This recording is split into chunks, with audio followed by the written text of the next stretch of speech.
You feel pulled in every direction, craving control yet finding only chaos. Marcus Aurelius once wrote, "You have power over your mind, not outside events."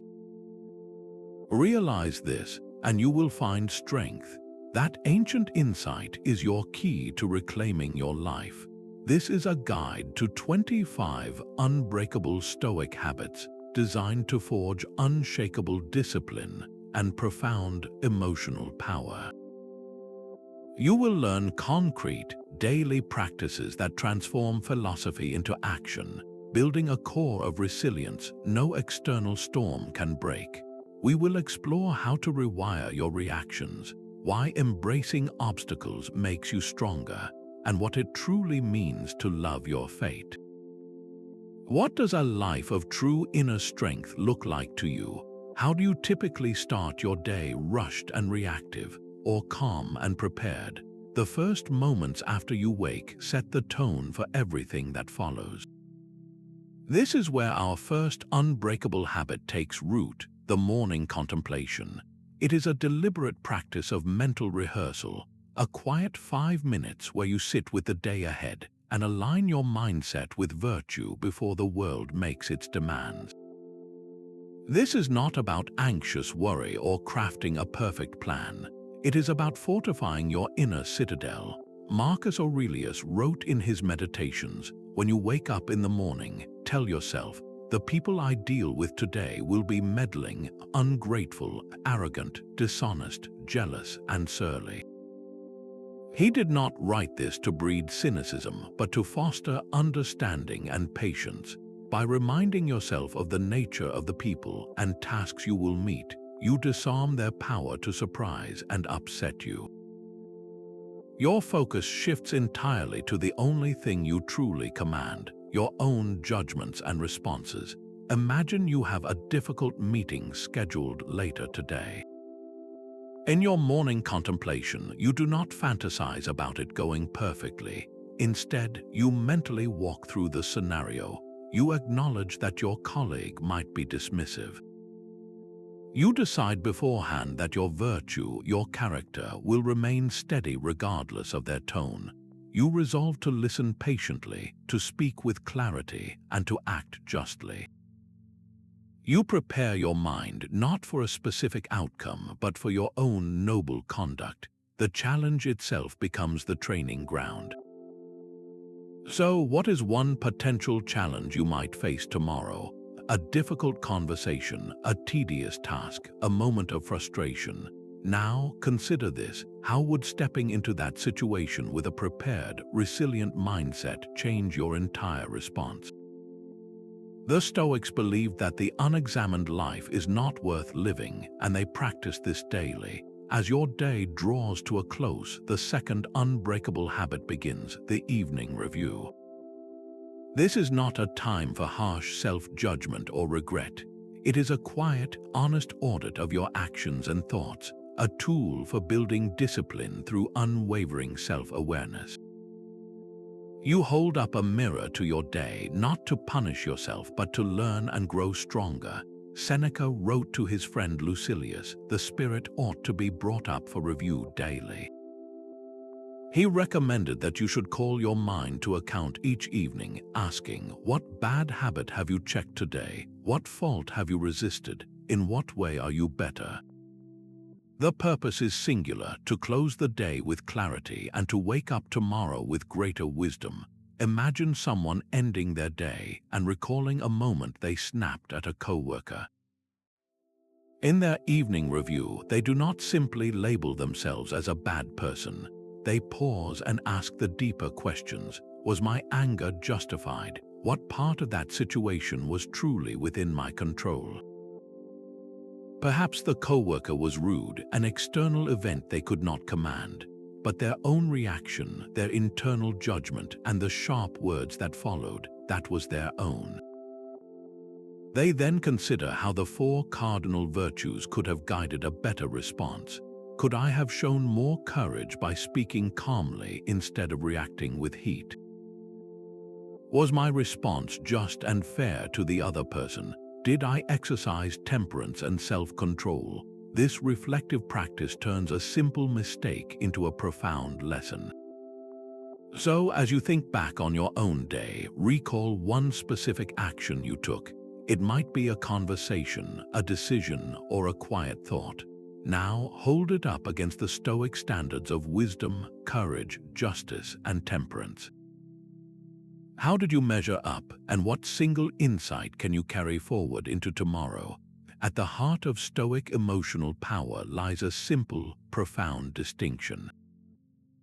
Some things are within our power and some things are not. Your opinions, your desires, your aversions, and your own actions, these are your domain. Everything else, from your reputation to your health to the weather, is not. This is the dichotomy of control, and practicing it is our third unbreakable habit. It is a mental filter for every situation, a constant sorting of the world into two piles, what is yours to manage and what is not. The philosopher Epictetus, a former slave who knew true hardship, began his Enchiridion with this very lesson. He wrote, "Some things are up to us and some are not up to us. Our opinions are up to us and our impulses, desires, aversions. Our bodies are not up to us, nor our possessions, our reputations, our public offices."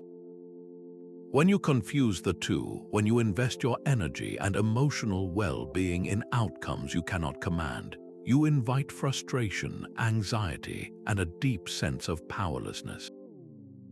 Resilience is born the moment you stop trying to control the uncontrollable and pour all your effort into what you can actually influence.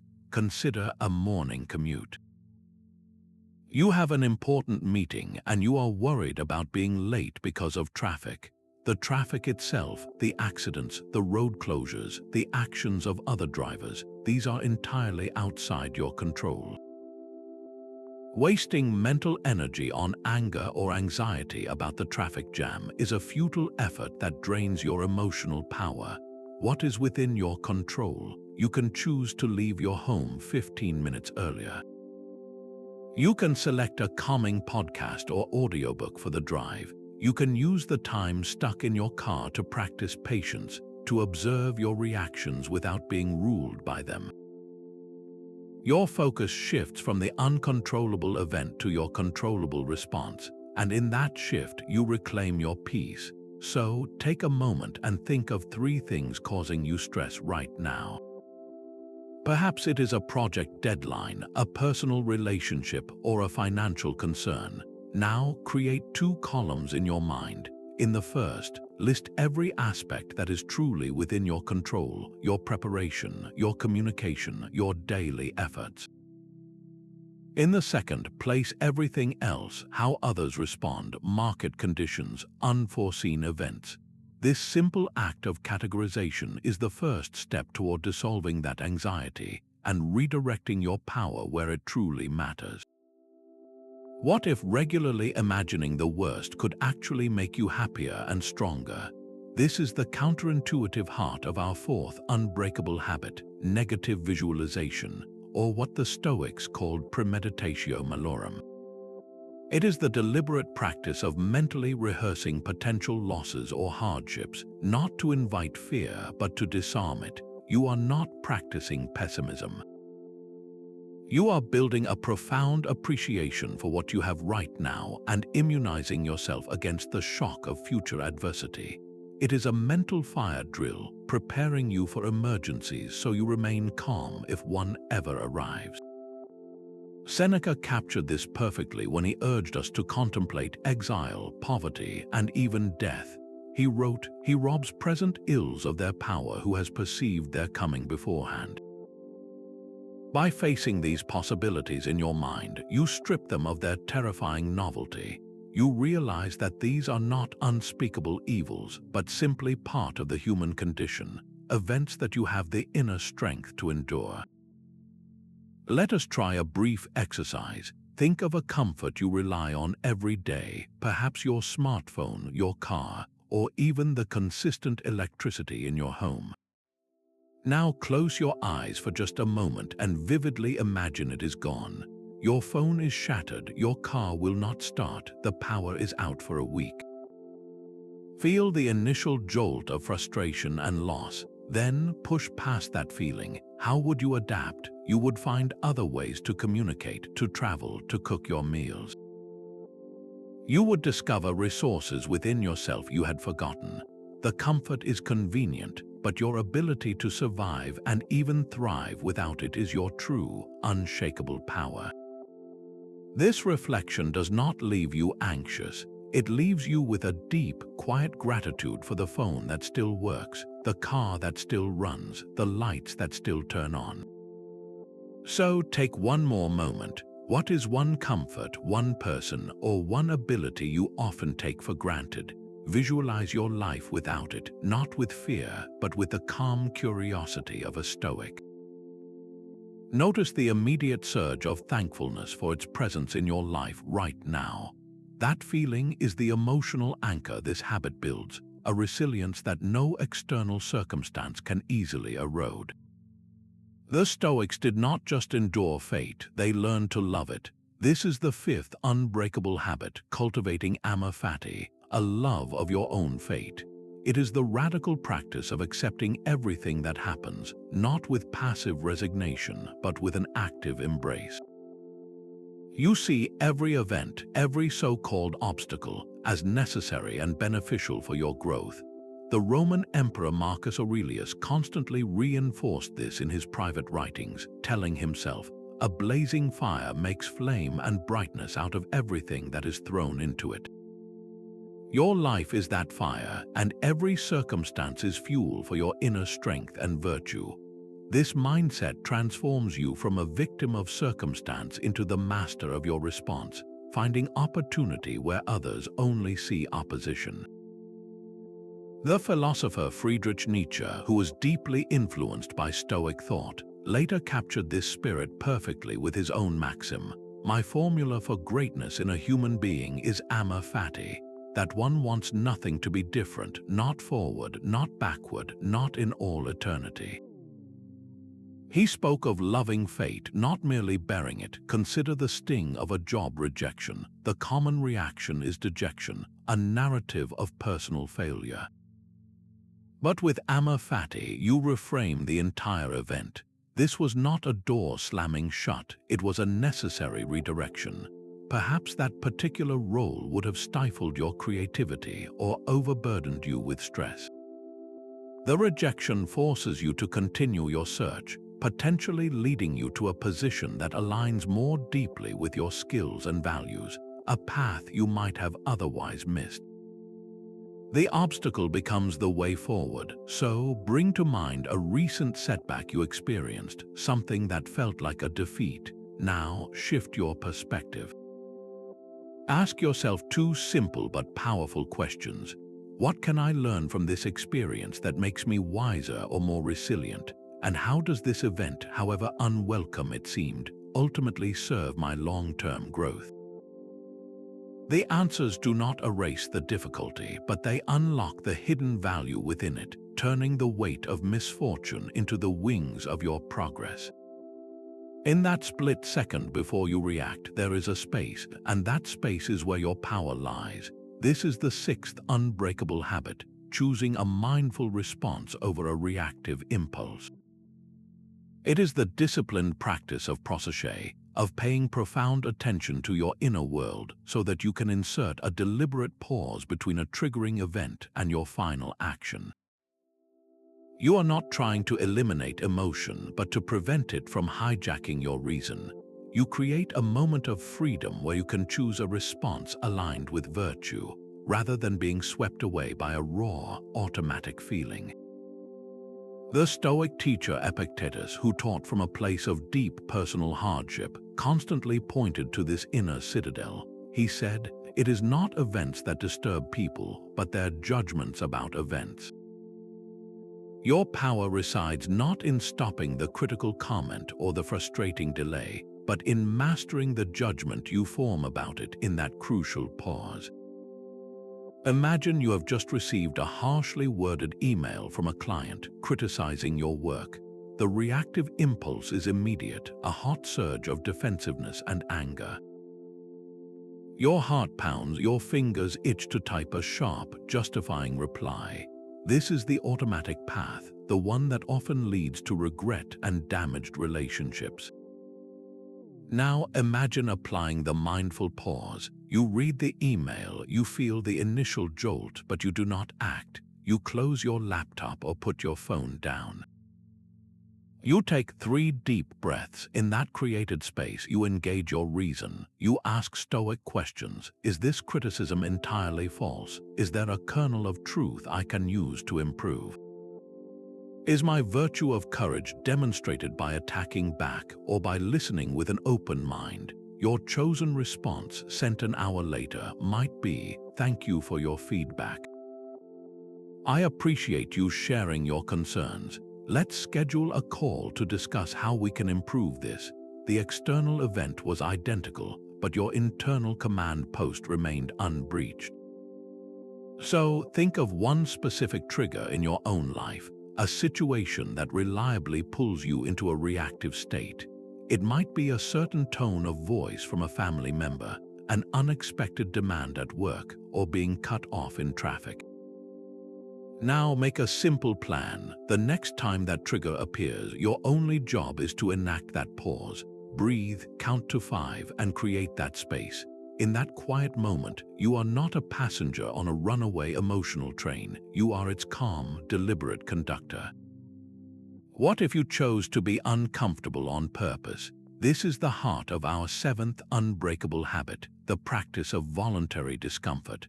It is not a call to a life of misery, but a deliberate training regimen for your soul. You periodically choose to go without a comfort, to embrace a minor hardship, all to prove a profound truth to yourself, that you are stronger than your circumstances, and that your peace does not depend on external luxuries. You are building a resilience that is immune to the whims of fate.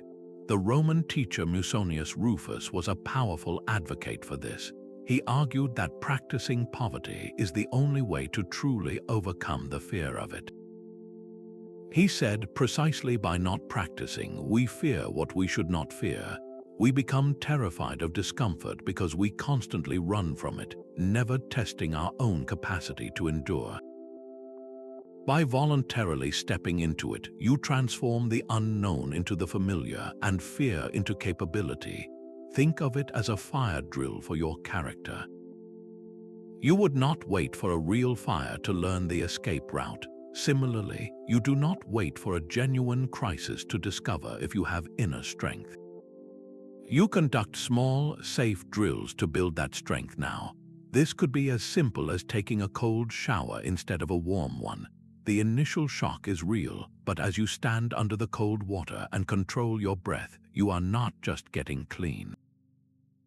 You are practicing mastery over your body's immediate desire for ease. You are telling yourself, I can handle this, I am in command. Or you might choose to spend a full day without social media, breaking the compulsive scroll that fragments your attention. You feel the pull, the boredom, the slight anxiety of being disconnected. In sitting with that feeling without giving in, you forge a deeper discipline over your own mind. You could even opt for a modest meal when a more lavish one is available, reminding yourself that simple sustenance is enough, that joy is not dependent on extravagance. So, your challenge is this: sometime in the next 7 days, select one small, voluntary discomfort. It could be that cold shower, a walk in brisk weather without a heavy coat, or a meal of plain, simple food.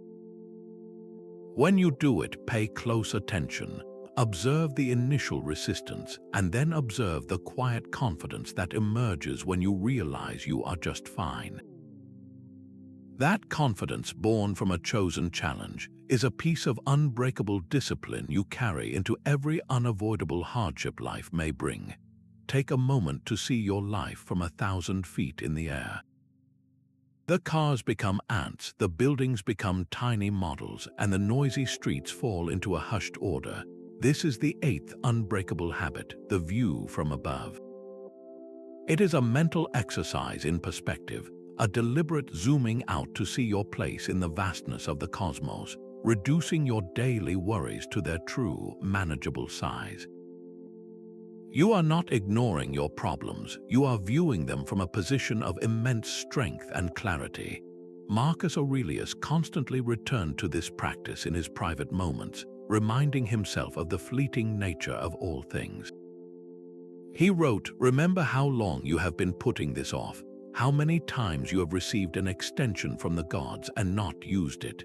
Now you must finally recognize the cosmos of which you are a part, and the governor from whom you subsist as an emanation." He was not diminishing his own life, but connecting it to something eternal and orderly, a source of profound peace. Your anxieties thrive in a closed room, but they cannot survive the fresh air of a wider perspective.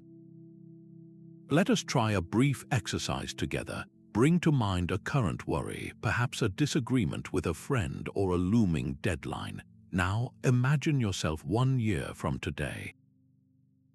Will this specific problem still hold the same intense emotional charge? Probably not. Now, pull the camera back further. See yourself a decade from now. That same worry is likely a faded memory, a small part of a much larger story of your life. Finally, take the ultimate view. Look down from the edge of the universe, seeing our planet as a pale blue dot, your entire lifetime a mere blink in cosmic time. From this vantage point, does that original problem feel as heavy, as all-consuming? The situation itself may not have changed, but your relationship to it has been fundamentally altered. So pause for a moment and choose one specific concern that is weighing on you right now. Apply this cosmic lens. See it from next year, from a decade from now, from the stars. Notice the subtle shift, the quieting of the internal noise. That newfound space is where your emotional power resides. A calm recognition that your story is both insignificant and profoundly precious all at once. In a world saturated with noise, your greatest power may be the ability to hold your tongue.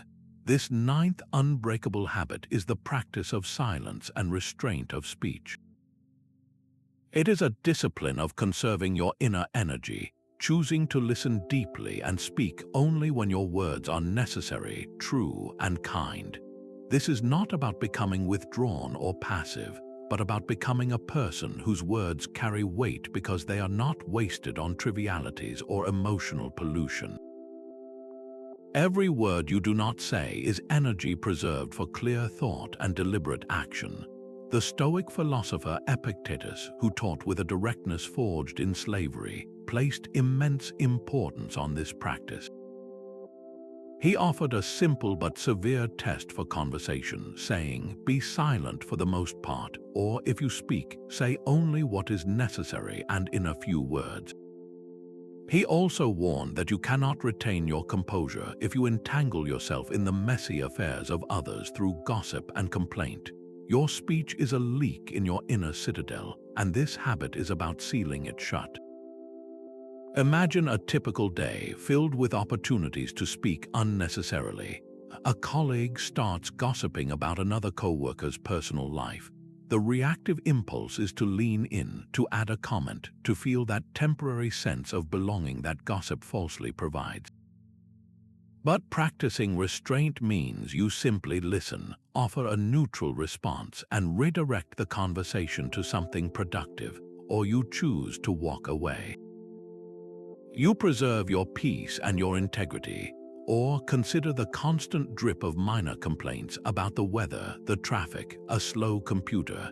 Each complaint, however small, reinforces a narrative of victimhood and dissatisfaction.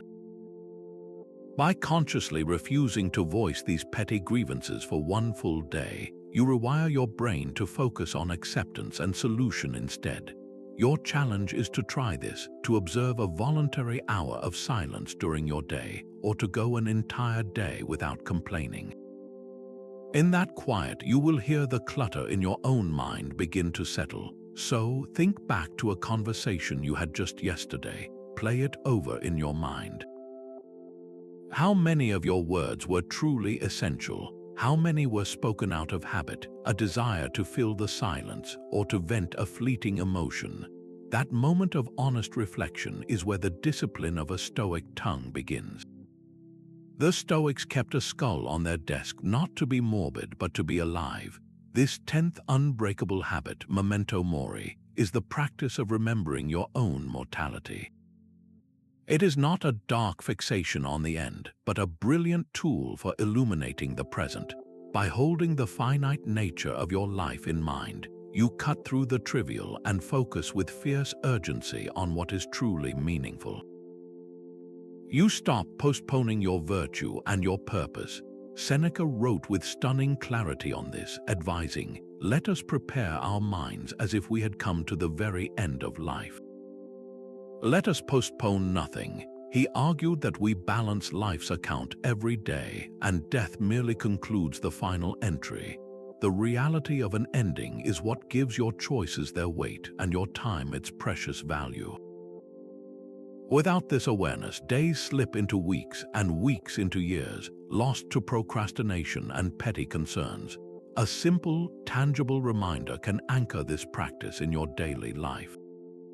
It could be a specific object on your desk, a note on your bathroom mirror, or even a recurring calendar notification that simply asks, "Is this how I wish to spend a day of my life?"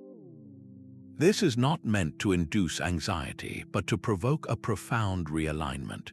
When you are tempted to waste an hour in mindless scrolling, the reminder whispers of your limited hours, nudging you toward a more valuable book or a more genuine connection.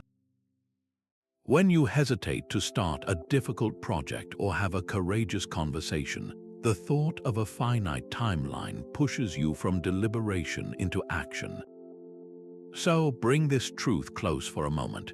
If you knew with certainty that you had only 1 year left to live, what single thing would you start doing today that you have been putting off? And what one thing would you stop doing immediately, recognizing it as a drain on your precious time and energy? Your honest answers are not a morbid fantasy.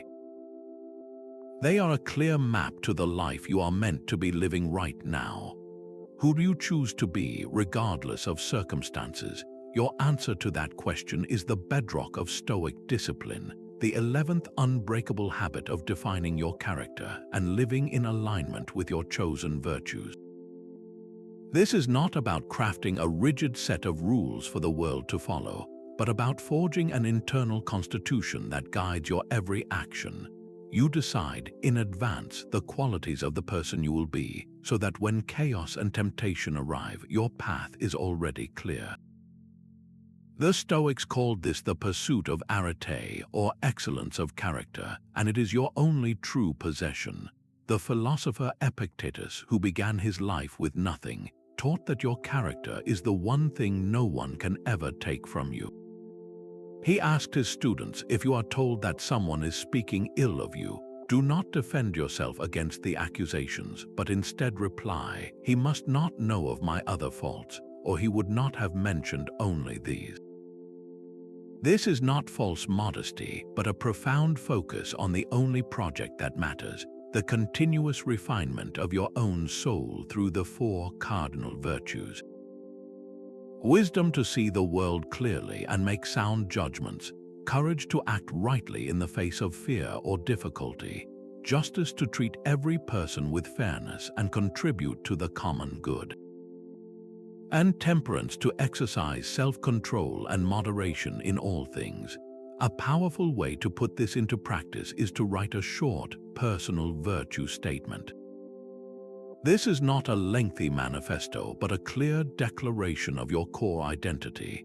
It might read something like, "I am a person who acts with patience and understanding, even when provoked.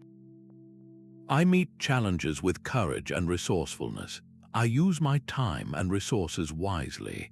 I treat everyone I encounter with fundamental respect." Keep this statement somewhere you will see it regularly, perhaps as a note on your phone or a card in your wallet. Then use it as a filter for your decisions. Before reacting in a tense conversation, you can pause and ask, does this response align with the patient and understanding person I have chosen to be? When faced with a daunting task, you can reflect, is my planned action a demonstration of courage and resourcefulness? This simple act of referral turns abstract virtues into daily, lived reality. So, your challenge is this. Take a moment of quiet reflection and write down 3 core virtues you wish to embody above all else. Then, for each one, identify a single, concrete action you can practice this week to bring that virtue to life. This is how you stop being a passenger in your own life and become its deliberate, virtuous architect. Just as an athlete trains their body each day, the Stoic mind requires its own consistent exercise. This is our 12th unbreakable habit, the daily reading and reflection on Stoic texts. You are not merely flipping through pages for information. You are actively engaging with timeless wisdom to reshape the very patterns of your thinking. This is a direct conversation across centuries where the insights of Marcus Aurelius or Seneca become the whetstone that sharpens your character. They wrote not for scholars, but for people living real lives, facing the same core struggles you encounter today. A simple, powerful routine can anchor this practice. Dedicate just 5 to 10 minutes each morning to reading a single page from Meditations or one letter from Seneca. Then spend 1 quiet minute in reflection, asking yourself a single question. How can I apply this one idea to a situation I might face today? For instance, you might read Marcus Aurelius reminding himself, waste no more time arguing what a good man should be. B1. Your minute of reflection is not about abstract admiration. It is a concrete plan. You might think, today, when my colleague questions my decision in the meeting, I will not argue to prove I am good. I will listen, explain my reasoning with clarity, and focus on the shared goal. That is how I will be one. The passage becomes a living guide, not a dusty quote. This daily infusion of philosophy acts as a mental immune system, strengthening your resolve before the day's challenges even begin. So, take a moment now to select one Stoic passage that has always resonated with you. It could be about acceptance, courage, or the proper use of time. Hold that thought in your mind and ask yourself, what is one specific, small action I can take before sunset to breathe life into these words? That decision turns philosophy from a concept into your daily reality. The obstacle is the way. This famous Stoic phrase is not a platitude, but a declaration of a fundamental truth, and it forms our 13th unbreakable habit. Every single barrier you face, every frustration and setback, is not a blockade on your path, it is the path itself. It is the raw material provided by life for you to practice and demonstrate your virtue, to forge a strength that comfort could never provide. An obstacle is simply an invitation to become more creative, more patient, and more courageous than you were the day before. Marcus Aurelius, facing rebellion and plague, constantly reminded himself of this alchemical process. He wrote, "The impediment to action advances action. What stands in the way becomes the way." He saw each difficulty as a training partner, one that forced him to refine his strategy, deepen his resolve, and act with unwavering integrity despite the chaos. The obstacle was not an enemy to be defeated, but a teacher to be embraced. Consider the story of Thomas Edison. When his laboratory, filled with years of priceless research and prototypes, burned to the ground in a devastating fire, his response was not one of despair. He reportedly told his son, "There is great value in disaster. All our mistakes are burned up.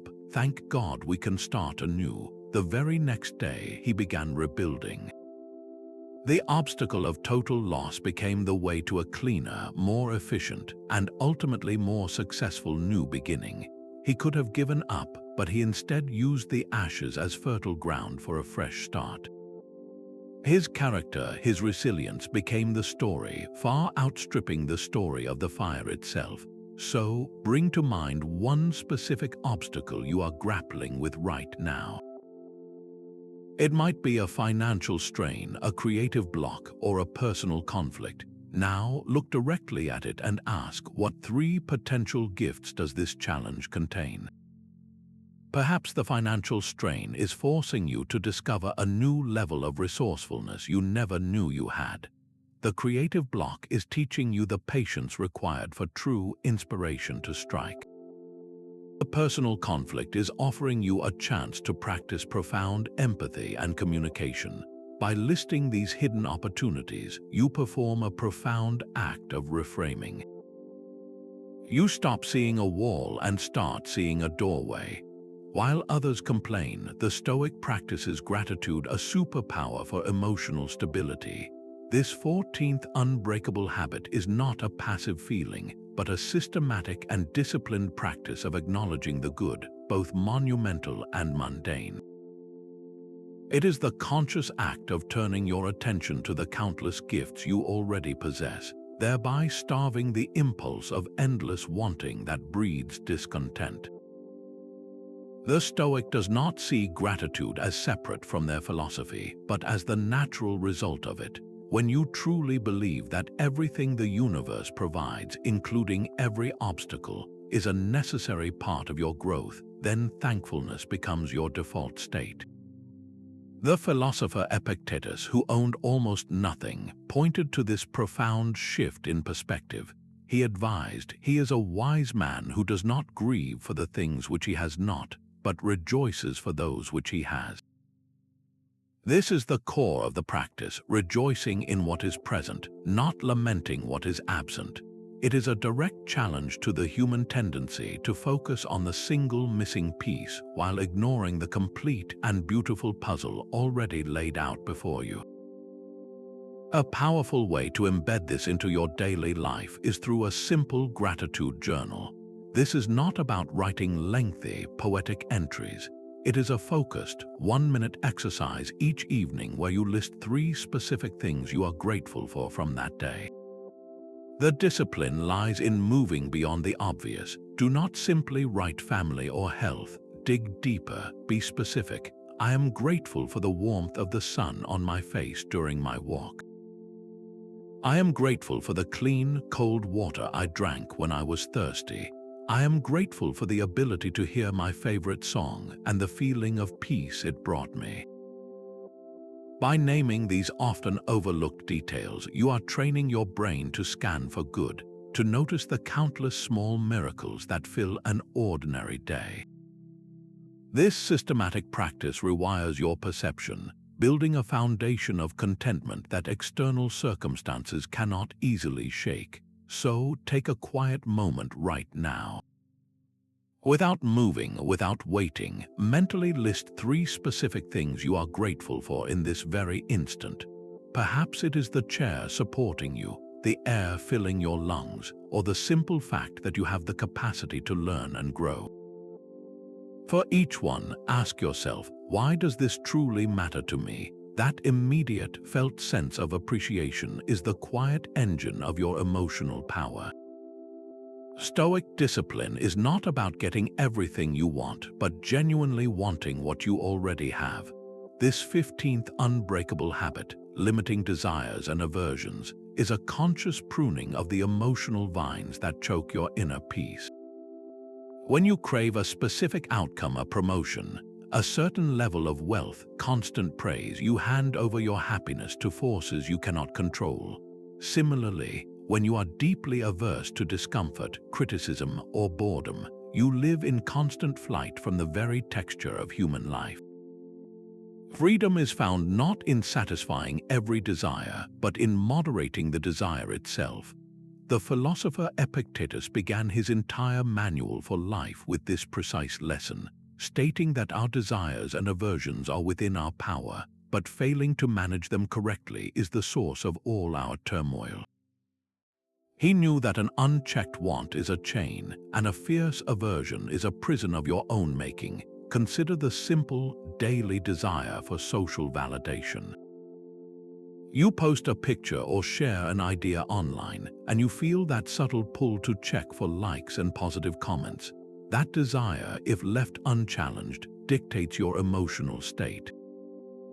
If the praise comes, you feel a fleeting high. If it does not, you feel a pang of disappointment. Your peace is now tethered to the clicks of strangers. The Stoic practice is to notice that desire arise, to feel its tug, and then to consciously relax your grip on it. You can still post, but you do so from a place of expressing your true self, detaching from the uncontrollable reaction. The action is yours, the result is not. The same applies to aversion. You might feel a strong resistance to a tedious task like cleaning or organizing paperwork. That aversion creates internal friction and procrastination. By recognizing the feeling as merely a preference for ease and not a command, you can gently move forward anyway. You accept the minor discomfort as part of an orderly life, and in doing so, you break its power over you. So, bring to mind one specific desire that consistently causes you stress. It might be the desire for a particular person's approval, for a flawless execution of your plans, or for a possession just beyond your reach. Now, sit with this question. What would true freedom feel like if you needed this thing just a little bit less? That space where the desire loosens its hold is where your unbreakable core resides. It is the quiet understanding that you are already sufficient, and that your worth was never truly dependent on that external thing to begin with. Stoicism is not a solitary philosophy. It calls us to act for the benefit of all. Your personal discipline and emotional power find their highest expression not in isolation, but in service. This 16th unbreakable habit is the discipline of action, where you consciously direct your efforts toward the common good, recognizing your fundamental connection to the vast human community.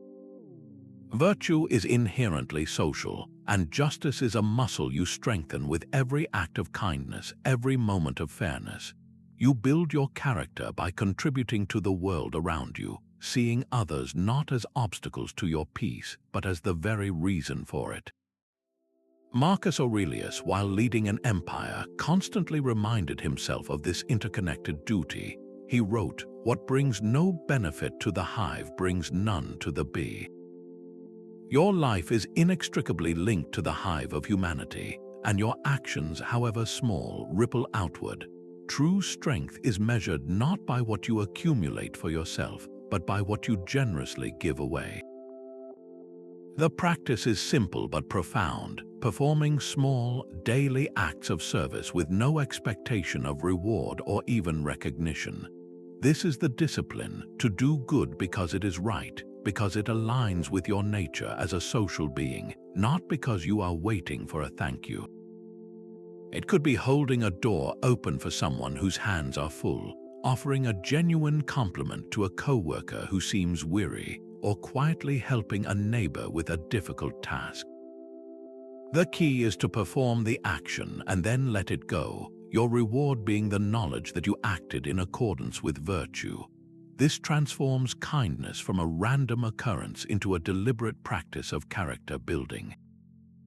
So, as you move through your day, hold this question in your mind. What one small thing can I do today to help someone else, expecting absolutely nothing in return? The answer is your next step in building an unbreakable life of purpose and connection. Your mind is constantly presenting you with stories. The Stoic learns to edit them. This 17th unbreakable habit is the practice of controlling your mental imagery and withholding your assent. It is the disciplined art of becoming the gatekeeper of your own thoughts, recognizing that every impression that enters your mind is not a command, but a suggestion. You have the power to pause, to examine its validity, and to choose whether or not to let it shape your reality. This is where emotional power is truly forged, in the quiet space between a triggering thought and your decision to believe it. Epictetus offered the foundational rule for this practice, explaining, "Men are disturbed not by things, but by the views which they take of them. The event itself is neutral until your mind wraps it in a narrative, and that narrative is what you have the power to change." You are not trying to stop thoughts from arising, which is impossible, but to stop yourself from being swept away by them without a second glance. Consider a common mental impression, the sharp, internal whisper after a minor mistake, "I am a complete failure." The untrained mind immediately assents, accepting this story as absolute truth. This single thought then colors your entire mood, draining your motivation and confirming a negative self-image. The Stoic practice interrupts this automatic process. You catch the thought, "I am a failure," and you hold it up for examination. You ask it the most important questions. Is this absolutely true? Is this one mistake evidence of my total identity? Is this thought useful for my progress? The answers are almost always a clear no. You then consciously reframe the narrative, editing the story into something accurate and constructive. You might say to yourself, "I made a mistake, which is human. I can learn from this and do better next time." The external event, the mistake, remains unchanged, but your internal world, the story you tell yourself about it, has been transformed from a sentence of condemnation into a stepping stone for growth. So, your practical challenge for today is simple but profound. Catch just one automatic negative thought as it appears. It might be about your abilities, your appearance, or a pessimistic prediction about the future. The moment you notice it, do not fight it or believe it. Simply pause and with calm curiosity, ask it, "Is this story completely true? And is it helping me become the person I wish to be?" Your power lies not in the absence of negative thoughts, but in your courageous refusal to let them write the script of your life. The Stoic sage cares for the body not for appearance, but for function and resilience. This 18th unbreakable habit treats your physical form as the essential vessel for your mind and character, a tool to be maintained with disciplined care rather than adorned with vanity. Your body is the horse your will rides, and if the horse is weak or poorly tended, even the strongest rider cannot journey far. The Stoic pursuit of virtue demands a capable instrument, and that begins with the temple of your own flesh and bone. The philosopher Musonius Rufus was adamant on this point, arguing that training must be for both the soul and the body. He taught that just as it is the nature of the soul to be constantly active, the body is also in need of frequent movement. He saw physical neglect not as a minor indulgence, but as a failure of one's philosophical duty to live in accordance with nature. This is a practice rooted deeply in the virtue of temperance, finding the middle path between pampering the body and punishing it, focusing solely on what creates strength and endurance for the tasks of a virtuous life. A simple, consistent practice is far more powerful than an intense, sporadic one. This could be a daily 30-minute walk, where the rhythm of your steps becomes a moving meditation, clearing the mind while strengthening the limbs. It could be the practice of mindful eating, paying attention to the nourishment you provide your body, choosing food for vitality rather than fleeting comfort. Or it might be a short routine of basic calisthenics each morning, a few push-ups, squats, and stretches, not to build a physique for admiration, but to build a body that does not complain or falter when your mind requires it to act with courage. The goal is never to become the strongest person in the room, but to ensure your physical state is never an excuse for failing to do what is right. So, bring your attention to your own physical routine. Choose one single aspect, whether it is your sleep, your nutrition, or your daily movement.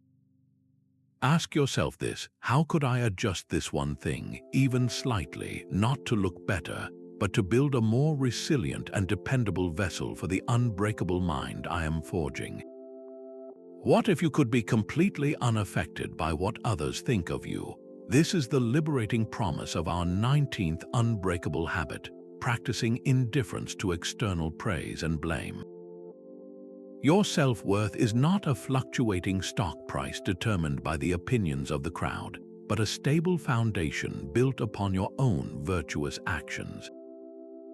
This is not about becoming arrogant or ignoring constructive feedback. It is about achieving a profound emotional independence where your inner peace remains unshaken, regardless of the applause or the hisses from the sidelines.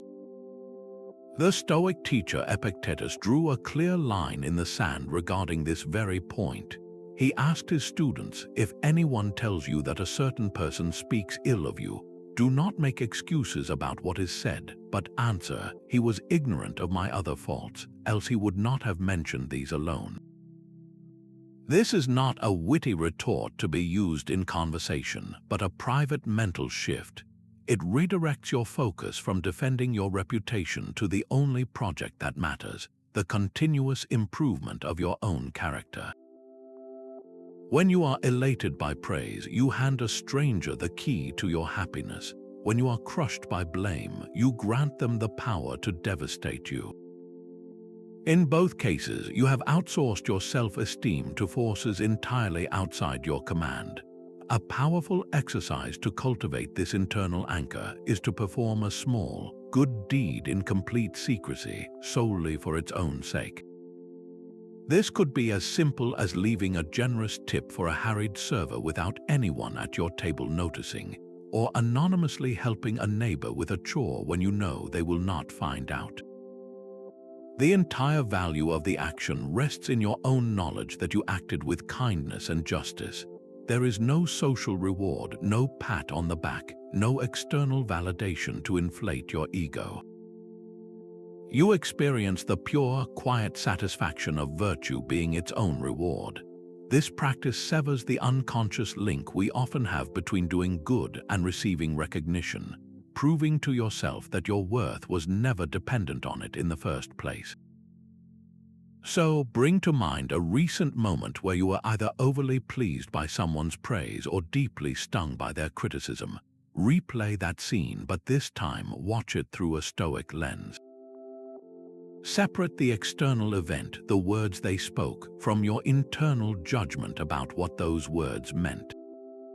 Ask yourself, did that praise or blame change anything about the quality of my character in that moment? Was I acting with wisdom, courage, justice, and temperance? Your honest answer reveals the unshakable ground upon which your true self-worth is built, a foundation no one else can ever touch. The past is gone, the future is uncertain, the present is all we ever truly have. This 20th unbreakable habit is about anchoring your entire being in the here and now, the only slice of time over which you wield direct control. While others are mentally lost in yesterday's regrets or tomorrow's worries, you are fully alive and fully capable in this single, fleeting moment. The Stoics understood that a life spent anywhere but the present is a life missed entirely, a constant distraction from the only arena where your virtue can actually be expressed. Marcus Aurelius constantly called himself back to this truth, writing in his Meditations, "Confine yourself to the present." He instructed himself to carve out a tiny, manageable space for his mind, focusing solely on the person he was speaking to or the task his hand was performing. He was not ignoring the future, but he was refusing to be tormented by its shadow, recognizing that anxiety is always a payment on a debt you may never owe. Your power does not exist in the memory or the prophecy. It exists in your perception and action right now. A simple way to practice this is to choose one routine activity and perform it with your complete, undivided attention for just 1 minute. The next time you wash your hands, do not let your mind wander to your to-do list or a recent argument. Instead, feel the temperature of the water on your skin. Notice the scent and slick texture of the soap. Hear the sound of the water running. Be entirely there with the simple act of cleaning your hands. Or when you drink a cup of tea or coffee, do not drink it while staring at a screen. Spend 1 minute just drinking, feel the warmth of the cup in your hands, savor the aroma, taste the flavor with each sip. In that 1 minute, you are not a stressed employee or a worried parent. You are simply a person fully experiencing a single, simple act. This is not a break from your life, it is the essence of a life lived well. So pause right where you are, without moving, bring your full attention to one of your senses. What is one thing you can hear right now? The hum of a computer, a distant bird, the sound of your own breath? Or what is one thing you can see with fresh eyes, the texture of the wall, the way light falls on a surface? For these next few seconds, do nothing else but listen or look. Notice how, even for a moment, the noisy chatter of past and future quiets down, leaving you grounded, steady, and powerfully present in the only time that is ever truly yours. The first step in Stoic response is to see the thing itself, stripped of your story about it. This 21st unbreakable habit is the practice of clear judgment, a disciplined effort to perceive reality objectively, free from the fog of your own passions, fears, and preconceived notions. You are not trying to become emotionless, but to create a space where your initial impressions can be examined for what they truly are, raw data, before you decide how to react. Your power lies in that moment of separation, where you distinguish the unadorned fact from the often dramatic narrative you instinctively wrap around it. Marcus Aurelius dedicated himself to this exact mental exercise, constantly reminding himself to strip away the tale told by the thing itself. He would look at a piece of roasted meat and see it for what it was, a dead animal. At fine wine, he would see fermented grapes. He practiced seeing through the surface value and reputation to the underlying, simple reality, a practice that dissolves both desire and aversion by revealing their objects in a plain, unvarnished light. He was training his mind to perceive events not as good or bad by nature, but as neutral occurrences that only gain meaning through his own reasoned judgment. Consider a friend who is 15 minutes late to meet you for coffee. The objective fact is simple and bare: their physical presence is not here at the agreed-upon time. This is the thing itself, but the untrained mind rarely stops there. It immediately weaves a story. They do not respect my time. Something more important must have come up. They are always so inconsiderate. This story, fueled by impatience or insecurity, is what triggers the heat of anger or the chill of disappointment. The practice of clear judgment is to catch that story as it forms and to consciously set it aside. You return your focus solely to the fact they are late. From this clean slate, you can then engage your reason. Perhaps there is a reasonable traffic delay. Maybe they simply misjudged their schedule. You can choose a response based on this clear-eyed view, perhaps sending a calm text to check in, rather than stewing in a narrative of personal disrespect. So, take a recent event that stirred a strong emotion in you. It could be a curt email from your boss or a sudden change of plans. Now, take out a piece of paper or open a blank note on your phone. Draw a line down the center. On one side, write down only the objective, verifiable facts of what happened, as if you were a neutral camera recording the scene. On the other side, write the story your mind automatically created, the interpretations and judgments you attach to those facts. Seeing them separated so clearly is the first and most powerful step toward reclaiming your emotional sovereignty. Discipline is the daughter of patience, the ability to endure the journey. This 20-second unbreakable habit is the cultivation of patience and endurance, the quiet strength to bear discomfort and delay gratification with calm persistence. Patience is not passive waiting, it is an active and courageous form of trust. It is the deep understanding that all meaningful growth, from a seedling to a strong oak, requires its own necessary and unhurried time. You are not simply killing time, you are investing in the slow, sure construction of your character. Seneca, who wrote extensively on the preciousness of our days, also understood that some of those days must be spent in steadfast endurance. He observed that time discovers truth, and that many of our troubles arise from our refusal to allow events to unfold at their own pace. He taught that hardships are the very materials that fortitude is built upon, and that to rage against a delay is to rage against the fundamental laws of nature itself. Your impatience is a rebellion against reality, a demand that the world conform to your personal timetable. Patience is the surrender to a wiser, larger clock. You can build this muscle with the smallest of daily drills. The next time you are standing in a slow-moving queue at the grocery store or waiting on hold on the phone, resist the urge to fume or refresh your screen incessantly. Instead, turn that forced pause into a practice field. Plant your feet firmly and take a slow breath. Observe your surroundings with detached curiosity. Notice the colors, the sounds, the expressions on other faces. The external delay remains, but your internal state shifts from one of frustrated resistance to one of calm, observant acceptance.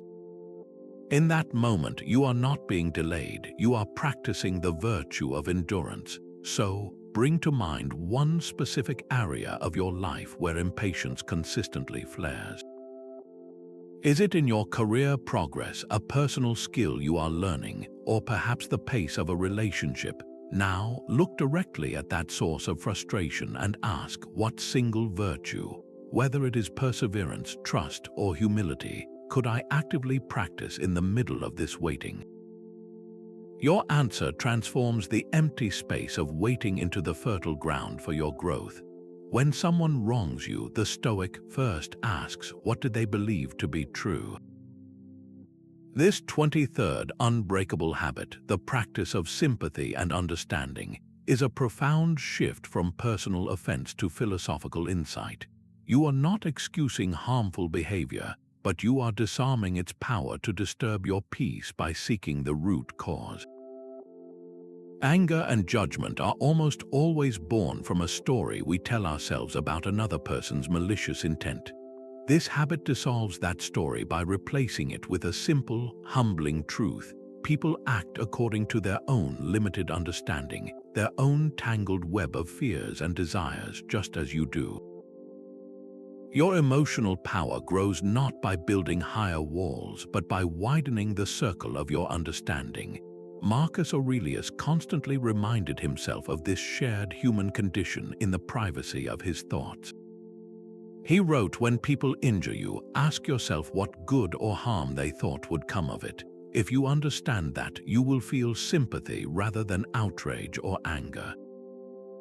Your enemy is not their soul, but their ignorance. They are not acting against you, but for what they mistakenly believe is their own good. This perspective does not demand that you become a doormat, but it does require you to become a detective of the human heart, searching for the flawed reasoning behind the action rather than reacting to the action itself. Consider a colleague who consistently takes credit for your ideas in meetings. The immediate, reactive story is one of theft and disrespect, a personal attack that demands a defensive or aggressive response. Now apply the Stoic lens of sympathy. Step into their shoes. What might they believe to be true? Perhaps they are operating from a deep, unspoken fear of being seen as incompetent or replaceable.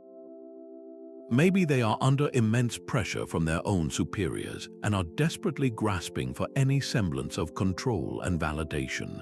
Their action, while unjust, is not a calculated strike against you, but a flawed and frantic strategy for self-preservation. Seeing this does not mean you allow the behavior to continue. It means you can address it from a place of calm strength rather than simmering resentment. You might request a private conversation and begin by saying, I've noticed you often present my initial concepts as your own. I'm trying to understand the pressures you're under that lead to that, because I want us to work together more effectively. This approach, grounded in understanding, has the power to de-escalate conflict and build a bridge where a wall once stood. So, bring to mind one person you currently have conflict with, someone whose actions irritate or hurt you.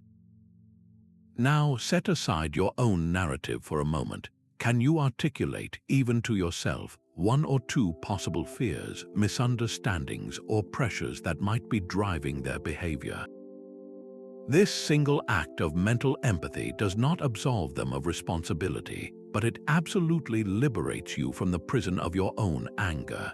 In silence and solitude, you meet your most honest teacher yourself.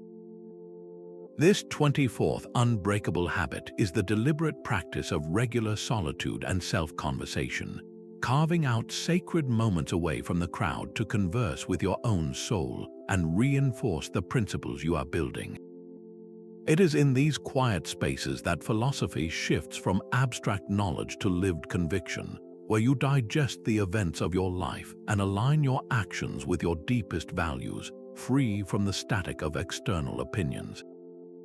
The world's noise is a constant pull away from your center, and this habit is your anchor, drawing you back. Seneca wrote powerfully about this need for retreat, telling his friend Lucilius that we must indulge the mind, withdraw into ourselves regularly.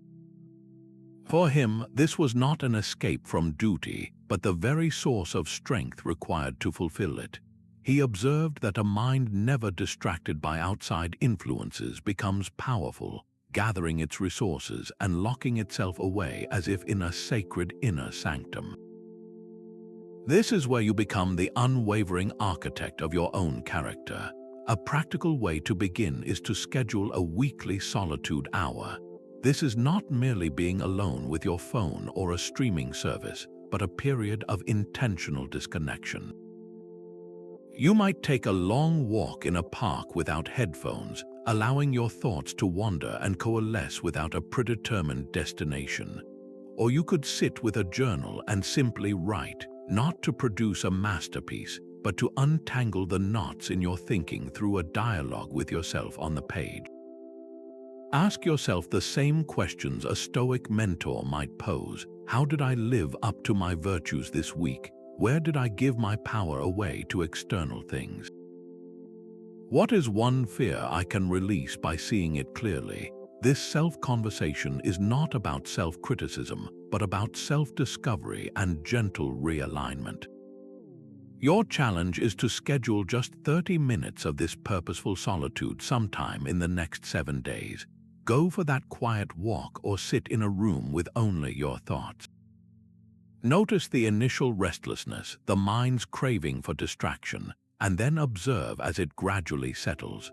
What single, quiet insight emerges when you stop listening to the world and start listening to the wisdom you already hold within? The archer focuses on the shot, not the target. The Stoic focuses on the action, not the prize. This 25th and final unbreakable habit is the ultimate integration of all the others, a complete surrender to the process itself. You pour your entire being into the excellence of your current effort while holding the final result with an open hand. This is not a lack of ambition, but the deepest form of empowerment, freeing you from the whiplash of hope and fear that comes from being chained to an outcome you can never fully command. Your satisfaction is drawn from the quality of your own work, a well you can always return to, regardless of the external weather. The philosopher Epictetus used the archer analogy to perfection. He explained that the archer's proper goal is to shoot skillfully, to do everything within his power to loose the arrow well. But once the arrow has flown, whether it hits the bullseye or misses entirely is no longer his concern, for it is subject to the wind, the whims of fate, and factors beyond his control. His virtue, his success, was in the taking of the excellent shot. Seneca echoed this, urging us to work on a noble task without worrying about the potential for obscurity, for the very doing of the task is its own magnificent reward. Your emotional power is secured the moment you decouple your sense of worth from the verdict of the world and attach it instead to the integrity of your own attempt. Imagine you are preparing for a crucial presentation at work. The outcome you desire is approval, a successful launch, or a promotion. If you fixate on that result, your entire preparation is laced with anxiety. What if they hate it? What if I fail? This mental state drains your focus and makes your work brittle. Now, shift your focus entirely to the process. Your goal is no longer the promotion. Your goal is to research with thoroughness, to craft your slides with clarity, to practice your delivery until it is smooth and authentic. You pour your energy into these controllable actions one by one. When you finally step into the meeting room, you carry with you the quiet confidence of having done your absolute best. The reaction of the room, the final decision, these are like the wind that guides the arrow. You have already succeeded by your own true measure.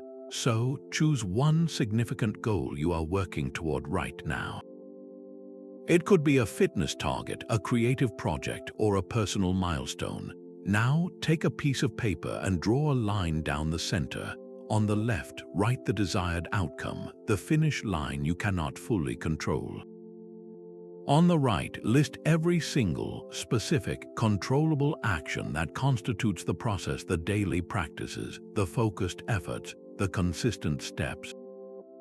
Your path to unbreakable discipline is to live entirely in the right-hand column, to find your joy and your purpose in the doing, and to let the results take care of themselves. These 25 practices weave together into a single, unbreakable armor for the soul. They are not separate tasks on a checklist, but interconnected strands in the rope that pulls you from reactivity to mastery, from chaos to profound inner peace. This is not a 30-day program for a quick fix, but a lifelong journey of building a character that no storm can shatter. It is the daily choice to return to your inner citadel, to sharpen your judgment, and to act with virtue regardless of the world's noise. Marcus Aurelius left us with a final, unifying command that captures the entire endeavor. Waste no more time arguing about what a good person should be. Be one. The philosophy is meaningless unless it is lived, and your life is the only canvas upon which these principles can be proven. The modern world, with its relentless pace and endless distractions, is not an obstacle to this path. It is the perfect training ground. Every frustrating delay is a chance to practice patience. Every difficult person is a test of your understanding. Every setback is the raw material for your resilience. You do not need to master all 25 habits at once. Start with one. Which single practice calls to you most strongly right now? Is it the morning contemplation to ground your day, or the evening review to learn from it? Is it the mindful pause before you react, or the deliberate gratitude for what you already have?